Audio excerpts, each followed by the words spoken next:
গায়ে কাটাও দিচ্ছে না লোকটা। বেশ খুশি খুশি মনে বসে আছে গঙ্গার দিকে চেয়ে। দুজনেই একটু যেন থতমত খেয়ে গেলেন সাধুটিকে দেখে। শেষে হরিশ একটু এগিয়ে গিয়ে হাত জোর করে নমস্কার জানালেন। নারায়ণ। এটা হরিশ এখান থেকে এসেই শিখেছে। সাধুটি যেন কৃতার্থ হয়ে গেল, খুশিতে উদ্ভাসিত হয়ে বলল, নারায়ণ ভাই, নারায়ণ।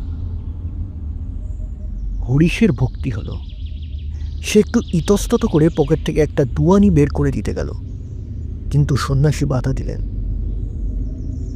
अरे नहीं नहीं, पैसे का क्या होगा, वो रख दो तुम।